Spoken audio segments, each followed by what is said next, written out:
Rachael Wong, CEO of Women's Forum Australia. Welcome, Rachael. I will say at the outset, usually a UN report is covered in all the headlines at front pages of the papers. I've barely seen this mentioned, but the report is very pointed in its criticism of what's happened here in Australia. Usually it's pretty woke, but it's not woke here. That's right. No, look, Peter, this is a very important and powerful report. And you're right, the UN is usually very woke, and I would say it's still woke. But in this instance, I think this is a fantastic step by Reem Al-Salem to call out the silencing and bullying of women who speak out to defend their sex-based needs and rights. What I'll also add, though, is I think it's incredibly important that Australian leaders actually heed the calls of this UN expert in her statement and actually listen to her recommendations, like other countries have done in relation to, for example, her comments about prisons over in the UK with male rapists. We see countries over there actually listening to her and actually changing their policies. I would like to see Australian leaders doing the same thing and actually protecting the rights and safety of women who want to speak out about their own needs and rights.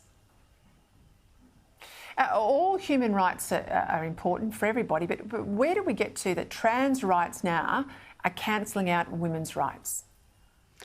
Look, I think that this debate has been hijacked by extremists to a big extent. I think noble ideas like inclusion and diversity and tolerance have been hijacked and used by the authoritarian left to really impose their agendas and their ideas, and to do so in a very dictatorial and totalitarian fashion, which is quite ironic given that they are the ones who are generally throwing around slurs like Nazis and fascists and so on.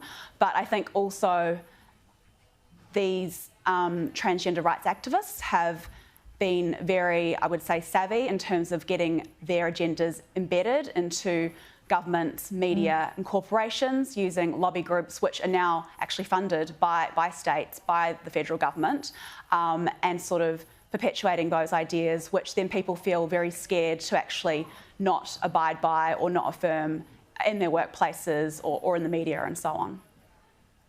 Yeah, just quickly, I'm almost out of time. I mean, you and I both know plenty of women on the left, and they quietly tell you how angry they are about this, but they feel like they can't speak up. It seems to be the women on the right that are speaking up, and we're being put in the freezer.